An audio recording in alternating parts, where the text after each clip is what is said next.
Niranjanam Nityam Anantarupam Bhaktanukampa Dhritavigraham Vai Ishavataram Parameshamidyam Tang Ramakrishnam Shirasa Namama Jananim Saradam Devim Ramakrishnam Jagatgurum Padapadme Tayo Sratva Pranamami Muhurmuhur Namasri Yatirajaya Vivekananda Surai Satchid Sukhaswarupaya Swami Tapaharine.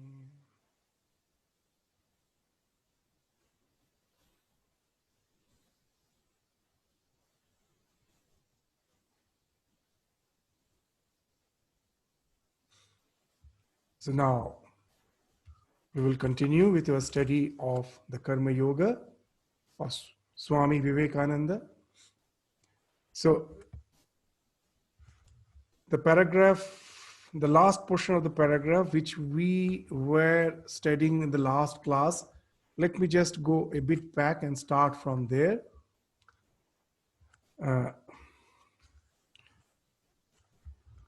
All outgoing energy following a selfish motive is frittered away. It will not cause power to return to you, but if restrained, it will result in development of power. This self-control will tend to produce a mighty will, a character which makes a Christ or a Buddha. So that's the thing which we were trying to explain with the help of the famous marshmallow experiment. The experiment which has been conducted on children by a group of psychologists. The psychologists will meet the children one at a time, will try to become a bit friendly with them, and then in the process of conversation, suddenly they will bring out a marshmallow, produce it in front of the child. And the children, of course, like sweets. So they are about to grab it. Then the psychologist will say, wait, I'm going out for some 5 or 10 minutes and I will come back. And when I come back, if I find the marshmallow is still there, then I'm going to give you the second marshmallow. Would you like to have the second marshmallow? So all the children agrees because they like it. Yes, we like to have the second marshmallow. So for that, you have to wait for some time. And as we mentioned, so there is a surveillance camera to see how the children are behaving in the absence of the psychologist. And it was found that most of the children, though they know that if they wait for some time, they're going to get the second marshmallow, they cannot resist. They simply succumb to the gratification and they just cannot delay their gratification and immediately they resort to have the marshmallow. So they fail, they cannot wait. But a few of the children somehow have that power to restrain, have that self-control to restrain. They wait till the psychologist returns to get the second marshmallow. So a few children has been found to have that power to delay their gratification. But this experiment doesn't end there. A track was kept on all the children on whom this experiment was performed. And it was found that those children who had the power to delay their gratification, it's not those who have high IQ, it's those who have the power to delay their gratification. It was found it is they who excel in life, either whether it is their academic performance or in their field of profession. After 10, 15 years, it was found It's those children who had the power to delay their gratification had excelled in life. The reason is quite simple, that the one who has the power to delay the gratification are not myopic, are not short-sighted. They don't get lured by the short-term gains. Their view is quite far off. They can see the long-term gain which is waiting for them. And that's the thing which motivates them to restrict themselves from the short-term gratification. So renunciation is not something negative. It is always something positive. I restrain myself from the short-term gains so that I can get the long-term gains. It's not just simply renouncing something. I'm renouncing something for something greater. So in a funny way, one man, there are so many funny stories which can actually indicate to this fact. Just a householder, an ordinary person, so-called, went to a sadhu, a quite well-known, who have renounced everything, a well-known sadhu, and just went and bowed down to him and told, you are a revered person. The holy man asked, why you consider me to be a revered person? The holy man replied, because you have, the other person replied that because you have renounced everything. And then the holy man told, what have I renounced? It is you who have renounced, not me. And the man couldn't understand. Then the holy person told, see, it's all the trivial things for which you have renounced the real gem, the real treasure, the spiritual treasure. There's a real treasure. You have renounced that for the trivial things. Yes, I have renounced the trivial things for the real gem, for the real treasure. So now you say whose renunciation is greater. So that's the funny way of just seeing to the same fact that if we have the power to restrain, that speaks of the tremendous power which actually speaks of building up our destiny. So this self-control will tend to produce a mighty will, a character. So that character which makes a Christ or a Buddha. So foolish men do not know this secret. They nevertheless want to rule the mankind. Even a fool may rule the whole world if he works and waits. So this today's fool becomes tomorrow's wise person. How? Just if you know that simple trick, that let me try to restrain myself with whatever faculties I have. I try to make the best use of it and restrain myself, and in future the destiny is waiting for me. It is there, the whole world is waiting for me, that I can really develop the power to rule over. Rule means not in a very dross sense. Ruling means you develop the faculty to control yourself, and that gives you a much more better sense of responsibility. So that's what has been spoken of here. Let him wait a few years, restrain that foolish idea of governing, and when that idea is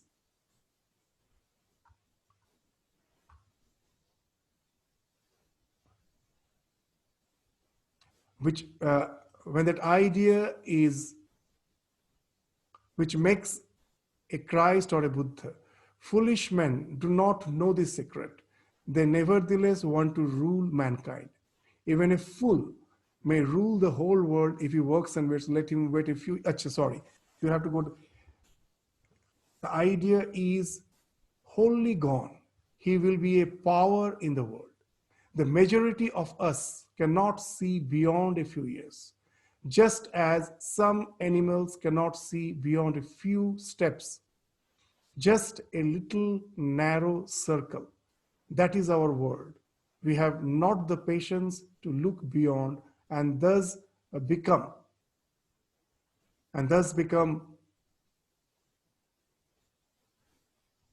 immoral and wicked. This is our weakness, our powerlessness.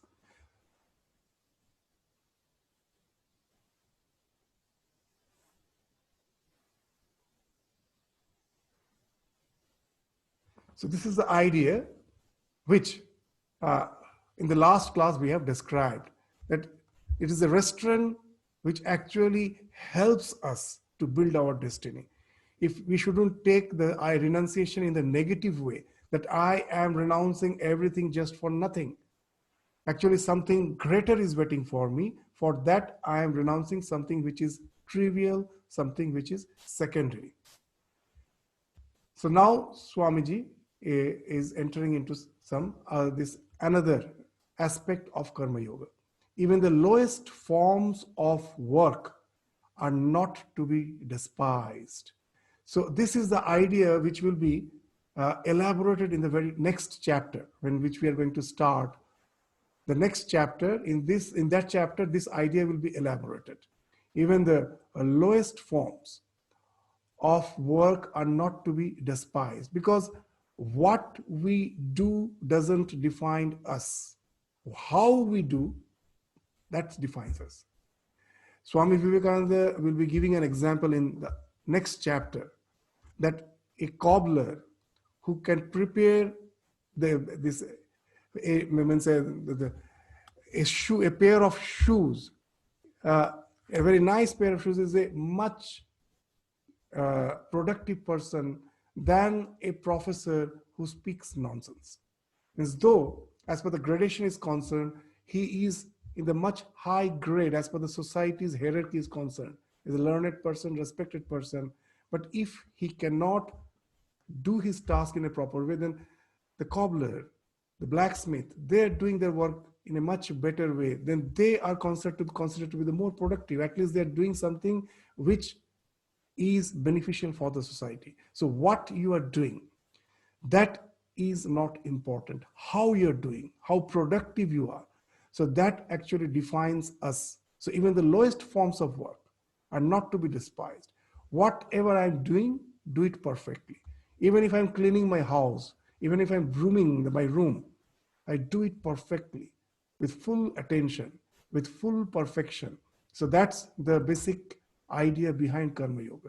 Let the man who knows no better work for selfish ends, for name and fame. But everyone should always try to get towards higher and higher motives and to understand them. So as we mentioned, that Swami Vivekananda is actually always having the scriptures in the background of his mind. So here he is just speaking of one of the slokas of Bhagavad Gita. Na buddhi bhedam janayet agyanam karma sanginam joshayet sarva karmani vidwan yukta samacharam. So that's the idea which we find is being spoken of by Swamiji in this sentence. Let the man who knows no better work for selfish ends, for name and fame. But everyone should always try to get towards higher and higher motives and to understand them. So when we develop a higher motive for the work, then we are also working. But those who have selfish ends, they seem, means if you are so-called a responsible person in the society, you have developed a sense of dispassion, and with the dispassion you are working, then you become an example, a role model, at least for the work. The idea is that all may not have yet evolved to work, to just work selflessly. And you might have evolved a sense of detachment. Now, from the sense of detachment, there are two things which I can do. I can just renounce the work and lead the life of a recluse. I can do that. I have developed that capacity to lead the life of a recluse. I don't need constant engagements. I can just dwell in that high spiritual level where I am constantly aware of my real, pure spiritual nature. And the day-to-day engagements of life are no more required for me to keep myself busy. So I can renounce the work. But another thing is, I can go on with my work with the idea of seek not, avoid not. Though I am the spiritual being, at present, for I don't know, there is some higher purpose, there's some higher being who has kept me in this situation for certain reasons, for some higher purpose, which I am also not aware of. So let me not seek, let me not go on having this higher and higher ambitions, the higher and higher desire, the desire to grab more and more. So I don't seek. Wherever, whatever the responsibility is, I have been kept there. So I don't seek, constantly seek. At the same time, I don't avoid. This is the definition of renunciation as given by Swami Vivekananda. Generally, we think renunciation means don't seek. But Swamiji is adding neither seek nor avoid. That as per the responsibilities I am placed in a particular situation in life, I take care of the responsibilities, but at the same time, there is a sense of detachment. I am doing the things with a sense of detachment. I'm doing it, as we told, that Karma Yoga is performance-oriented work, not result-oriented. So I am performance-oriented. I do it perfectly. So now, for an onlooker, it may appear that I am extremely attached to the work because I do it so nicely, so perfectly. So as for an onlooker, it may appear that I'm extremely attached to the work. Now, because you have known the art of doing the work in a detached way, most probably you are quite high up in the evolutionary ladder, in the social status, and everywhere most probably are quite high. And that's by that, and you that way become the example for others. What you do, that is considered as the model to be followed by others. You're the role model. So now, as you have developed the art of doing work in a detached way, you become the role model for the society. The entire society may not have evolved to that level of awareness where you are. But as you are doing the actions in a detached way, your actions become something to be followed by others. So what happens? There is a general abhyudaya, social abhyudaya. This idea of karma yoga is very important. You will find in India it happened. For thousands of years, spirituality was thought to be something where I have to totally detach myself from the worldly pursuits and try to live the life just like a recluse, even if I'm a householder. Just I take care of my day-to-day necessaries in a minimum possible ways, just to sustain myself, and my main pursuit is towards the spirituality. You will find this India was known as Bharata. In the Vedic age, even in the post-Vedic age, you will find there was they excelled in all the fields. The archaeological evidences will tell you that in science, in mathematics, it is in India that the decimal system was discovered. The metallurgy was so advanced in those days. You will find that in astronomy we had quite vast understanding, and that's why it was called Bharata. Bha means knowledge, Rata means engagement. An entire society which is engaged is in knowledge. It's a knowledge society. Bharata means a knowledge society. Why it was so? Because there was the idea that Abhyudaya and Nishreyasa go hand in hand. That I am in pursuit of knowledge. If I have evolved, I can do it in a detached way. If I am not evolved, I can do with some selfish purpose. But overall, the society is having some upliftment, which individually it helps me gradually to evolve and I can get detached, but the society is uplifted. But if I forget, if I just make the secular and the spiritual life totally segregated, and just think that for my spiritual life, this abhyudaya need not be taken care of, then the entire society becomes something like is as if in a sustained animation. You will find that the patient who is in a coma stage is in the sustained animation, just alive, cannot do anything. So for India, it happened for thousands of years. The entire society was as if in sustained animation. There was no development. Why? Because we segregated the spiritual from the secular. These two can be together. If you have evolved spiritually, you need not have to renounce. You take care of the responsibilities of life in a detached manner, and your actions are such, seeing which the selfish people think, oh, such a person who is a responsible person, who is so high in the social hierarchy, if he can be so much attached to the action, why not me? And that way it motivates everyone for the action. So that way what happens, the spiritual life is not in any way cut off from the social upliftment. Abhyudaya, the social upliftment, and the Nishrayasa, the spiritual goal, the spiritual evolution, both can go hand in hand. And that's the beauty of Karma Yoga. That's been indicated in this idea. So when you are quite high in the social standing, but you are intensely involved in action, though you have developed that sense of detachment, then you become an example for the so-called who are yet to have that detachment, but they are not in any way having the sense of not taking care of their day-to-day responsibilities, just to shun work. They get motivated to do the work perfectly as you do. So that's the idea which has been spoken of. Let the man who knows no better work for selfish ends, for name and fame, but everyone should always try to get onwards higher and higher motives and to understand them. To work, we have the right, but not to the fruits thereof. So you will find that each and every line is actually a translation of some of the slokas of Bhagavad Gita.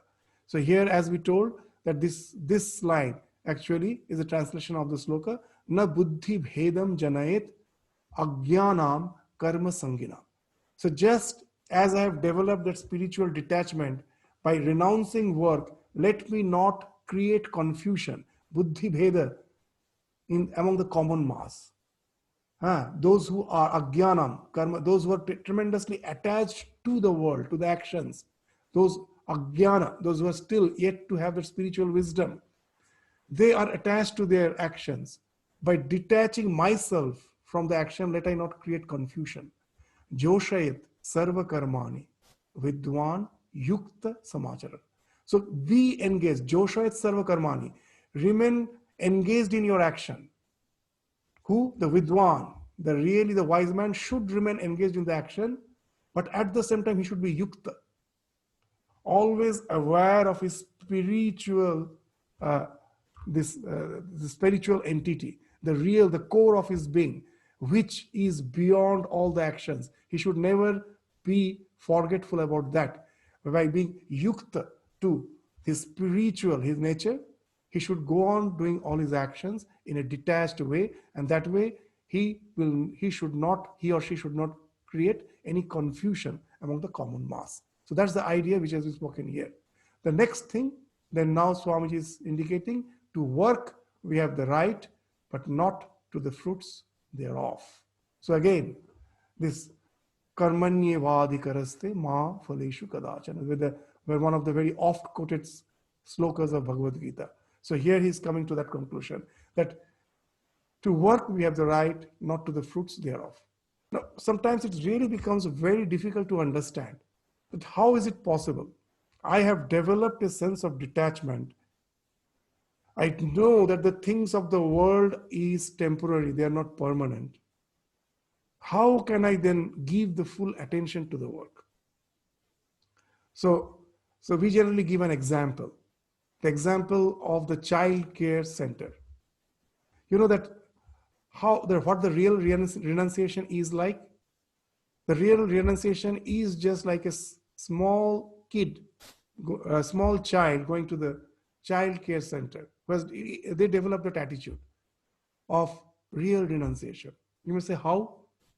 For the first time, when you're taking the child to the child care center, till now, the child was quite at home in the in your house, in the domestic environment. He was quite at homely. He was having a sense of security there. For the first time, you are taking him out in the world. So the child gets unplugged. The moment you just go and just uh, keep him in the child care center and you move out, the child starts crying. He or she doesn't want to be there. For the few days it goes on. When you just drop him there, the child just goes on crying. After a few days, what happened? The child now has developed friends in the child care center. So throughout the day, it has a lot of friends to play with. And it gets so involved in the play, in the game with other children, that fun, that merrymaking is so involved. Now the thing becomes just the opposite. It's not that when you drop him, the child cries. It's when you, in the evening, when you just go there to take him back, to bring him back, now it doesn't want to leave the play. It has developed an attachment. Now you will find for a few days it doesn't want to come back. It's just it's pestering that it wants to continue. The child cries when you try to bring him back. It continues for a few more days. And then you find the child is neither crying when you drop him in the child care center, nor when you are bringing the child back. What has happened? That real renunciation has now came in the child. The child now has developed that awareness. What's the awareness? That this child care center is a temporary place. The real place, my real permanent place, is my own home. My parents' place is the permanent place. That's the real place for me. This is just a temporary place. Every day my parent will drop here.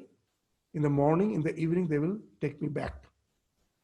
So it's a temporary place, and other children also will be coming. So throughout the day, there are a lot of games going on, interactions going on, fun, merrymaking going on. So as it is a temporary place, the child doesn't sit in a corner and just say, let me wait till the parent comes in the evening to take me away. It's fully involved in fun and merrymaking with other children, with all the games and the plays. But there is no suffering anymore. When he is dropped, then also it is not crying. When it is taken away, then also it's not crying. But at the same time, the child is fully involved in all the activities of the child care center without any crying or sense of suffering. What has happened? The idea of impermanence has now developed in the child's mind. It knows this is something temporary place. But at the same time, you will find the child is not sitting in the corner, not interacting with all. It is fully involved. But at the same time, in the back of his mind, the idea of the impermanence, the temporary nature of that place has developed. That's what Sri Ramakrishna used to say, that how we have to work in this life, just like a maid servant whose home is in a remote village, but who is staying in the landlord's servant's quarter, far off from her village. She stays there to take care of the household of the landlord, all the activities, all the household activities of the landlord. And in day-to-day activity, you will find the maid servant always says, it is my house. That's pointing to the landlord's child. She will say, it is my child. But at the bottom of her heart, she knows this is not her house, this is not her child. She's fully engaged. She's taking care of the landlord, taking care of the landlord's children, all the activities, always saying, my house, my children. But at the bottom of her heart, she knows that her house is at some remote place. This is not her place. So Ramakrishna is to say we have to be like that maid servant. So activities goes on with a sense of detachment.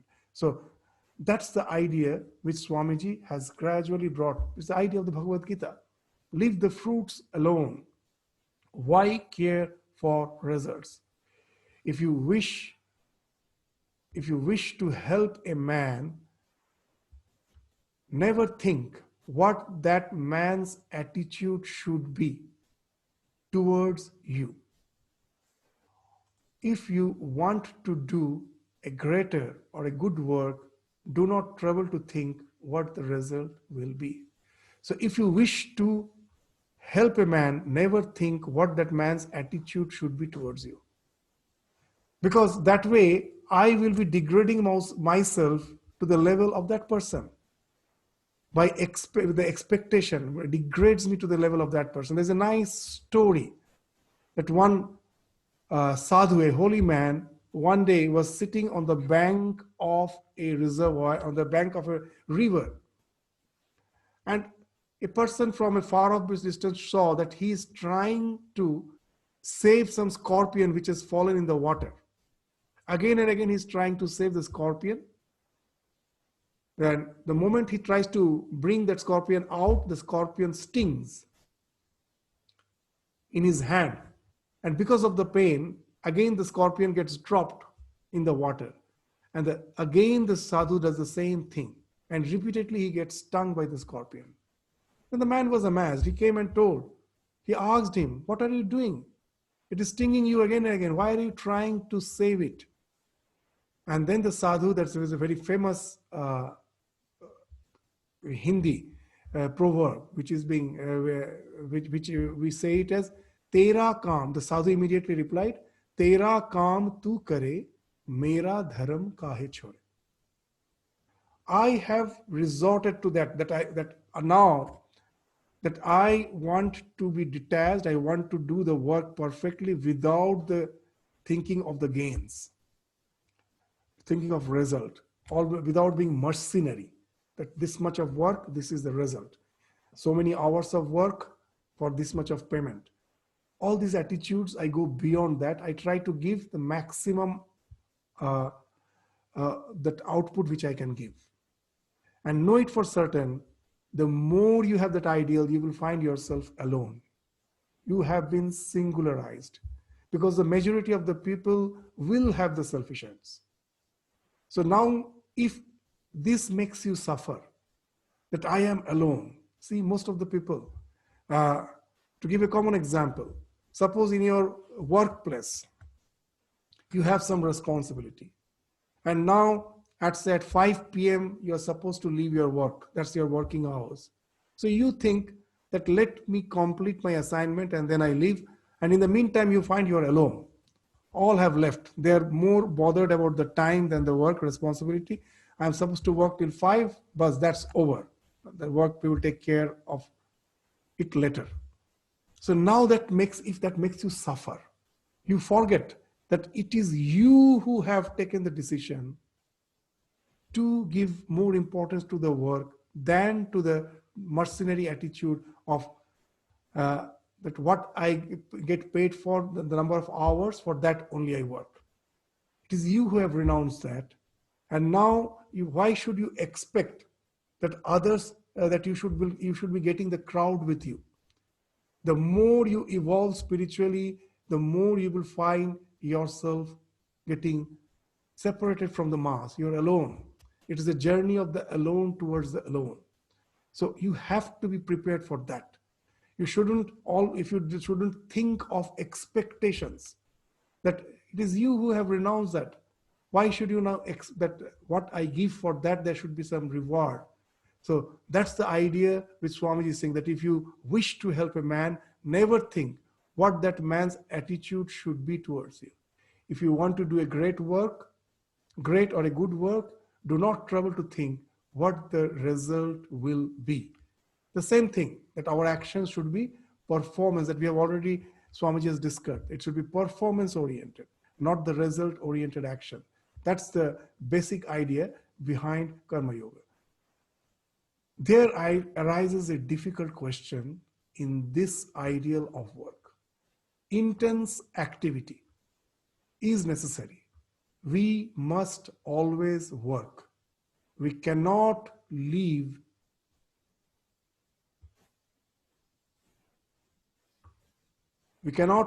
a uh, minute without work. Intense activity is necessary. We must always work. We cannot leave a minute without work.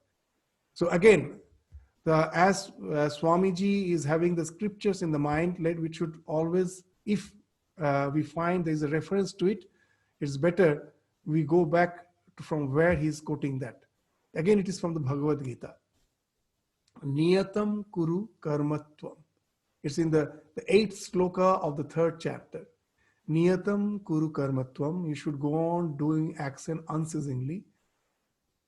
Karma jyayo hi akarmana. That action is always better than inaction. Why? Sharira yatra pichate na prasiddhed akarmana. So that we cannot actually live a life of inaction. It's impossible. Even just to sustain yourself, actions has to be done. You have to have your food. You have to take care of all your physical needs. How can you stay without action? Even to sustain yourself, there's a need for action. So you cannot stay without action. So action should be there.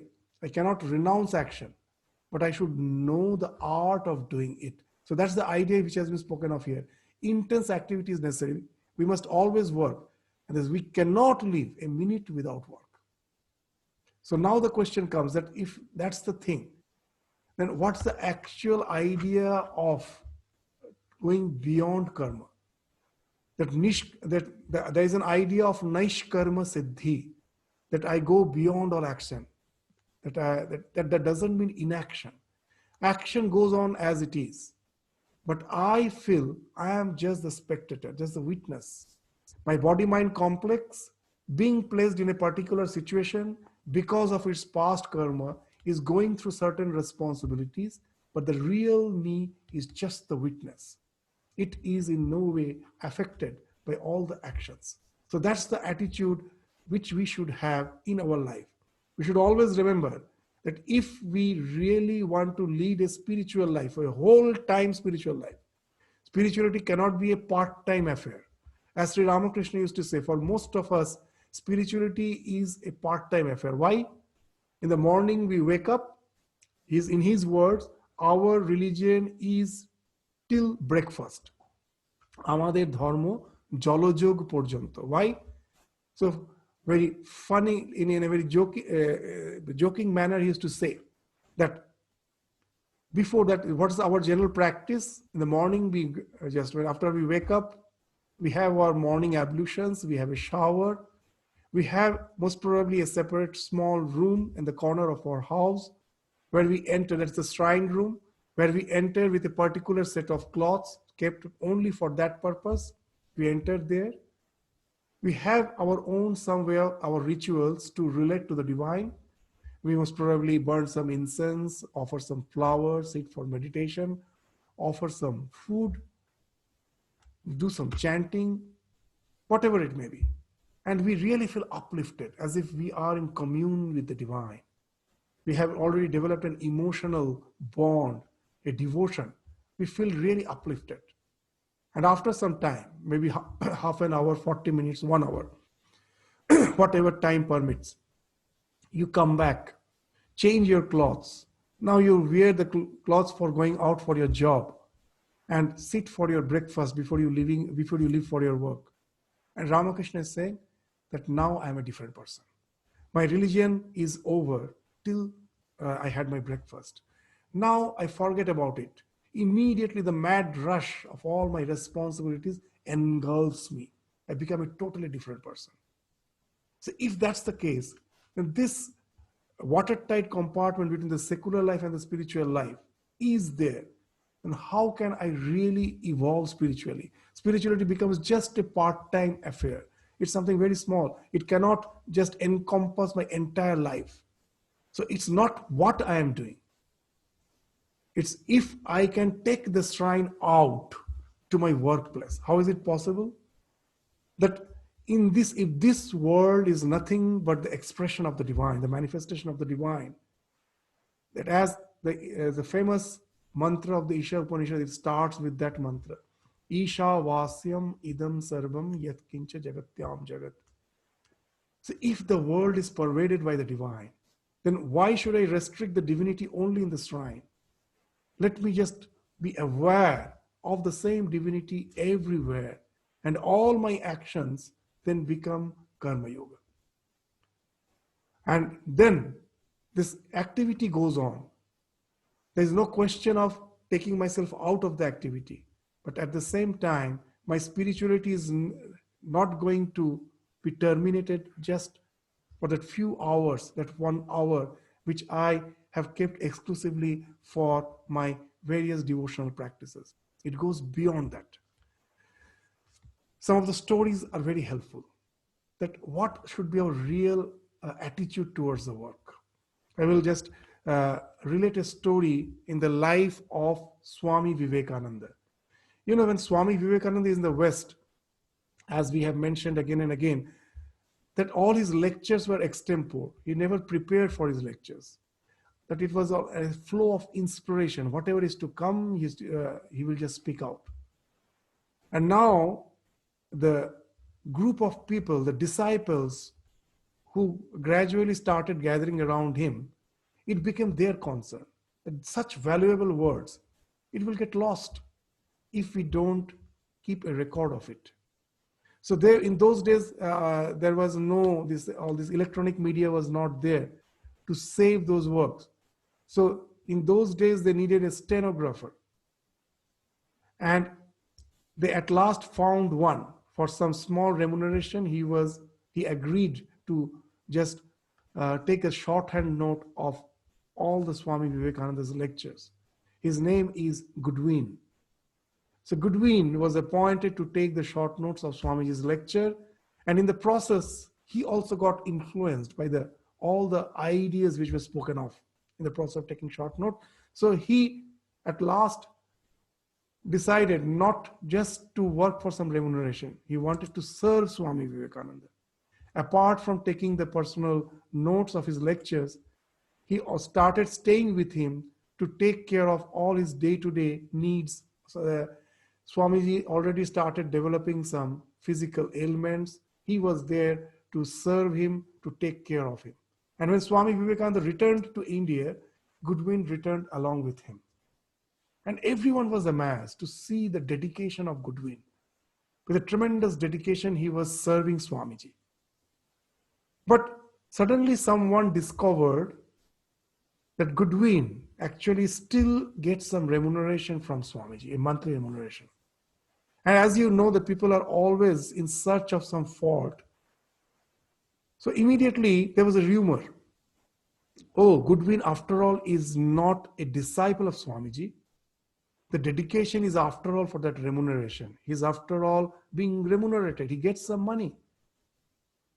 So this rumor at last reached Goodwin's ears. Someone asked, is it true that you get some money from Swamiji for the work, for the seva, for the service you do to him? And then what Goodwin replied is something wonderful. He told, yes, it's true. I have an old mother. See, I came with Swamiji to India to serve him, but my old mother is still there in UK. And there is no one to look after her. Swamiji is kind enough to remunerate me a small amount so that I can send it to her. Yes, I do get some money from Swamiji. And then what he says is very interesting. But let no one think that it is for that remuneration I serve Swamiji. The service which I offer to Swamiji is something which comes out from my heart. It's a pure devotion, pure dedication. But yes, there is my mother there. For her, I need some money, and Swamiji provides me that. So this is the attitude with which Goodwin is working for Swamiji. Why not we, in our day-to-day life, can implement that attitude? That whatever responsibilities we have, whatever job we are doing, isn't it a privilege? that there are so many people, most probably of my caliber, even better caliber. I cannot say that I have got the job because of my caliber, that no one is better than me. There may be someone better than me. It's, yes, to a certain extent, it's a great opportunity for me. I have been placed in this place with certain responsibilities. All the actions at last is for the welfare of the humankind. And the humankind is at nothing but the extension of the divinity, the manifestation of the divinity in that human beings, the human form. And I got the opportunity to serve. There were others also who could have done that. Why not I take it as an opportunity to give the best out of it? What all money I get for it is there because I have a family. To sustain my family, to sustain myself, I need money. But it is not for that money I do the work. The work is my passion, for to really to do something good to the world, to the divinity which is finding expression as the world. That is my opportunity and my passion to do that. Yes, I get the money. That money is not to equate with that. That is, I have no such a mercenary attitude. And then you will find that the action has that you actually have developed a respect for yourself. The moment that mercenary attitude has gone, a self-respect develops. You have a much higher worth for yourself. And that's the idea which we have to gradually develop in doing our actions. So otherwise, what will happen? If we try to just simply shun the work, in our lectures, we generally say that shunning work is that after all, this world means nothing, it is temporary. My spiritual, my conscious principle, which is within me, that Chaitanya Swarupa, that's my real nature. Why to give so much importance to the something which is so trivial, and I try to detach myself? It is just like throwing the baby along with the tub water. In the tub, you are bathing the child. After the bath is over, the water is turgid. Naturally, it has become dirty. So you have to throw the water. But before throwing out the water, the child has to be taken. You have to just remove the child. You have to take back the child. But if you throw the child along with the water, that's what is something which happens when we try to renounce work. It's something suicidal. Swami Vivekananda, in one of his lectures, that's the God in everything, in Jnana Yoga, gives an example that a king had one monkey as to take care, to take care of him, to attend to his personal needs. So when the king went to sleep, he told the monkey to just get rid of the flies. If the flies come and sits on his body and try and disturbs him, to just blow off the flies. So one fly came and was just again and again sitting on the king's body. The monkey was trying its best to get rid of it, but the fly was again coming back. And at last, the monkey got so restless, was fed up in his attempt to get rid of the fly. It brought a sword to get rid of the fly. So now you can understand what will happen. So the king himself gets killed because that in the attempt to get rid of the fly, the monkey hits the king. So that's what happens, that Swamiji is saying, in our attempt to get rid of the work itself. So that idea he will now gradually point out. Here is one side of the life struggle, work in which we are whirled rapidly round. And here is the other, that of calm, retiring renunciation. Everything is peaceful around. There is very little of noise and show. Only nature with her animals and flowers and mountains. Neither of them is a perfect picture. A man used to solitude, if brought in contact with the surging whirlpool of the world, will be crushed by it. So that's the thing just we were saying. This is the condition of, he will be crushed by it because he is not at all habituated with the immediate responsibilities of life. He has detached himself from that. If the situation is such that he has to come back, you will find that person is incomplete. He cannot take care of the responsibilities. And then Swami Vivekananda is giving that example. Just as the fish that lives uh, in that, just as the fish that lives, sorry, where it is,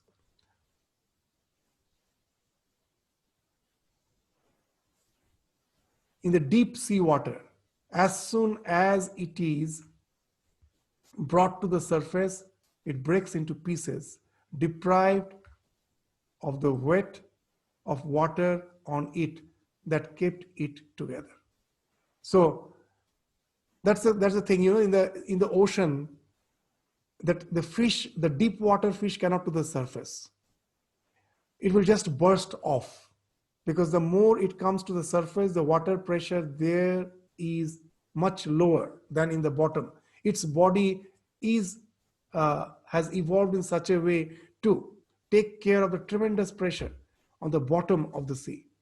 So its body pressure is much higher. So if it comes out, it will burst out. And similarly, if the fish which is on the surface, if it tries to go deep, it will be crushed. So within the ocean, inside the ocean, there are various layers. The fish of particular layer cannot go to the other layer. They are segregated.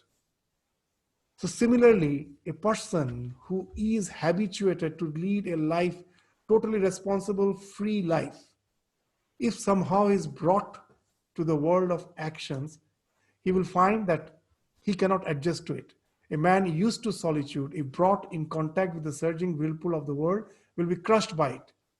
Just as the fish that lives in the deep sea water, as soon as it is brought to the surface, breaks into pieces, deprived of the weight of water on it that had kept it together. Can a man who has been used to the turmoil and the rush of life live at ease if he comes to a quiet place? The opposite also is true. The one who is always madly busy with the responsibilities, if he is suddenly brought to a calm place, maybe for a moment he likes it. After some time, he or she will be just desperate to go back to his place of work. Ramakrishna used to give a very funny example. He used to say that the story is very a fisherwoman. A fisherwoman, after selling the fish in the marketplace, was returning back to her home, to her house in the village. And on the way, as she was on the way, there was a thunderstorm, and it started downpouring heavily. Now, as it was impossible to walk through the street, now she had a friend who was a gardener, and her house was on the way. It was near where he was already passing by. So immediately he rushed to the friend's house. Now the lady of the house, the friend, she told that today the weather is such you cannot return. The downpour is going to be there throughout the night. Why not you stay overnight at my place? The fisherwoman agreed. She agreed, and now at night, it was found that she couldn't get sleep. She was restless. She was just tussling, cannot just go to sleep. She was just restless. And then at last she found out why she was not getting sleep. It was the beautiful smell, the fragrant smell of the flowers. That was not allowing her to sleep. She was accustomed to the smell of the fish. So what she did, all the scales which were there in that fish basket, the fish were sold out. While selling the fish, she has actually removed the scales and then sold. So all the scales were there. So she brought that fish basket, kept near her head, sprinkled some water on those scales. And that the smell which started coming, immediately it was found that she was snoring in no time. So that's what Sri Ramakrishna is giving that example. So our condition, those who are fully engaged in action, our condition is like that. So can a man who has been used to the turmoil and the rush of life live at ease if he comes to a quiet place? Our condition also becomes like that fisherwoman. He suffers and perchance may lose his mind. Now, after that, the Swamiji is saying that what's the ideal of Karma Yoga. The ideal man is he who, in the midst of the greatest silence and solitude, finds the intensest activity, and in the midst of the intensest activity, finds the silence and solitude of the desert. So, that again, Swamiji is actually quoting Bhagavad Gita. So, in the fourth chapter, the 18th sloka, what's that? Karmanya karmani akarma yah pashyat. Akarmani cha karmaya. The one who can seize inaction in action and action in action. Sah buddhiman manushyesu. Sah yukta kritsna karma krit. So, the one who can see this karmani, this contemplation in the world of action. Even when the action is going on, if you have developed that attitude, that as per my past karma, I have this present psychophysical existence. But this psychophysical existence is not the real me. This psychophysical existence, as per its prarabdha, as per the actions which it has accrued, the results of the actions, it has to go certain responsibilities, certain duties. It is going through. But I am the one who is the witness. The real me is the witness. The actions goes on. I am not stopping the action, but I am witnessing them. I'm not getting involved with them. Then what happened? In spite of all the actions, the tremendous calm, the poise, the peace continues. It in no way disturbs you. So this can be done. If you read the entire Bhagavad Gita, there are so many ideas, but they're all linked. If I can do action with that attitude, it is possible only when you have that real Sharanagati, the real refuge to the divine. That, oh Lord, that I, because of my past action, this my body-mind complex is going through certain responsibilities, which is going to take care of your existence. After all, this phenomenal existence is, as in the last class we were indicating, is because of the yajna, the concept of yajna, of interdependentness. So I have this psychophysical existence has certain responsibilities which it is taking care of. I don't try to get rid of them. I continue with them as an idea, with the idea of an instrument, nimitta matra. It is you who is doing all this thing through me. It is not in any way affecting the real me. You know that one of the direct disciples of Sri Ramakrishna, Swami Ramakrishnananda, Swami Vivekananda gave him the responsibility to take care of the Ramakrishna movement in the South. In the South, because you know that the South Indians are by nature very orthodox. They really follow the religion in a very, very, a traditional way. And Swami Vivekananda found that Ramakrishnananda has that trait. The way he will be performing the everyday rituals and everything. So this temperament suits the South Indian temperament. So that's why he asked Ramakrishnananda to go to the South to take care of the Ramakrishna movement there. And he did a tremendous job. In a short time, throughout the South, so many centers were founded. And the life he led is something exemplary. It's a really exemplary life. And when someone asked him that how is it possible for one person to take care of so much of activities, then his answer was something wonderful. He used to say, does a pen ever say that I have written so many books? It is the one who is holding the pen who is writing, not the pen. So I am just the pen. So just for that was his answer. So nimitta matra has that idea. It is the Lord who is working through me. He is taking care of his creation. I have nothing to gain out of it personally. It is his creation. He knows best. He is taking care. He has given the love in the mother to take care of the child. He has given compassion in us to take care of the creation.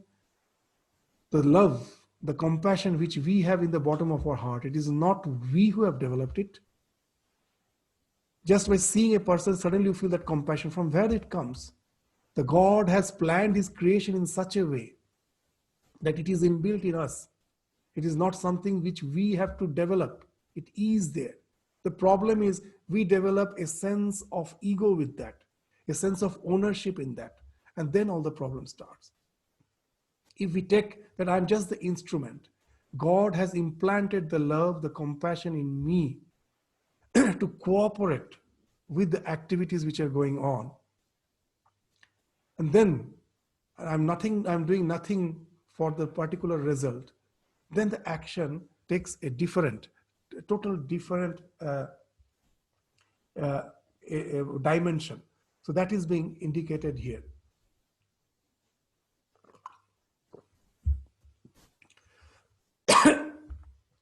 He has learned the secret of restraint. That is the real restraint. He has controlled himself. He goes through the streets of a big city with all its traffic, and his mind is as calm as if he were in a cave where not a sound could reach him, and he is intensely working all time. So sometimes this great person actually is giving the example from their own life.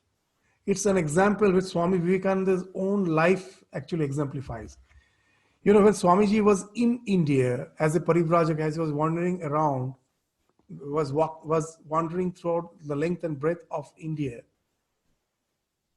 as a parivrajak, as a wandering monk, there were no immediate responsibilities. He was begging his food. Most of the time he was spending in contemplation. As a result, that contemplative life became his habit. So when he was in the West, every day he had to travel by the tram from one place to other because of his various engagements. Somewhere he had to deliver lecture, he was staying at some other place, so he had to travel a lot. But the moment he will board the tram, immediately his mind will go to that meditative state. In the beginning, it was a big problem for Swamiji. So many times it happened that the tram actually has crossed the stop, the destination where Swamiji was supposed to get down. It went to the last stop, the terminus. And when the tram conductor came and told that he was supposed to get down, then Swamiji realized that he has actually missed the destination where he was supposed to get down. Again, he has to take the train again when it was returning. Again, he has to go by that tram to reach the destination where he's supposed to get. That way, he used to get sometimes delayed. So what happens? That when your mind becomes very calm, contemplative, even that hustle bustle, it maintains that tremendous serenity. So he goes through that's, I think here Swamiji is actually giving his own example. He goes through the streets of a big city with all its traffic, and his mind is as calm as if he were in a cave where not a sound could reach him, and is intensely working all the time. The work is within. A man who is contemplating of the divine, a tremendous work. What's the work? That the mind is not allowing the other mental modules to come and disturb you. It is only your contemplation of that idea that you are the conscious principle. You are the divine. You are always attuned with the divine. That's the special module which is active. All others have fallen out. And it needs tremendous activity within. A tremendous focus is there in your mind. All the entire world has fallen off. It is not, though outwardly you may look to be inert, inwardly you are extremely focused. So that's why he's intensely working all the time. Outwardly, a man who is focused may look as if inert outwardly, but intense activity is going on within. Swamiji used to say the opposite poles always look alike. We cannot see infrared light because its wavelength is very, very small. And we cannot see ultraviolet light because it's having very high frequency wavelength. Ultraviolet has very extremely high frequency wavelength, and this has very less frequency wavelength. So our eye has a particular band of vision. It cannot see beyond the lower and neither beyond the higher. Same with the sound. We cannot hear sonic sound. We cannot hear the ultrasonic sound. So our opposite poles look alike as far as perception is concerned, but they are poles apart. Similarly, a lazy man doing no work may appear to be inert. Similarly, the person who is intensely focused, contemplative, may appear to be inert, but they are poles apart. So one's calmness is because of the intense activity, the intense focus, the intense concentration, which is going on within. So though they look alike, they're poles apart. He's intensely working all the time. That is the ideal of Karma Yoga. And if you have attained to that, you have really learned the secret of work.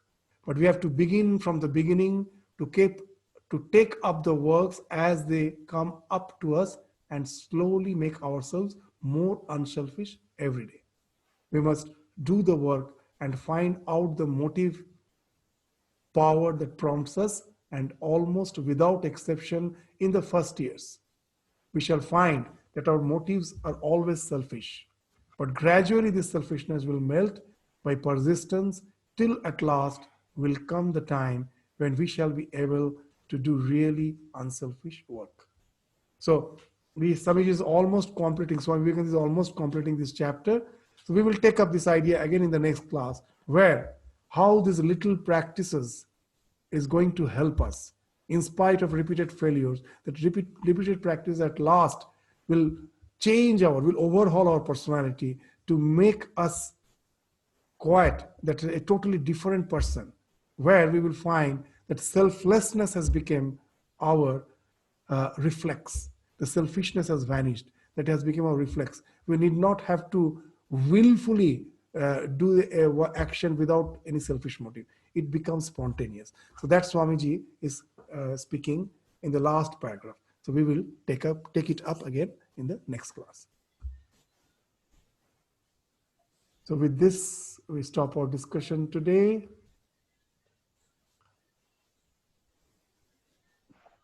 Thank you.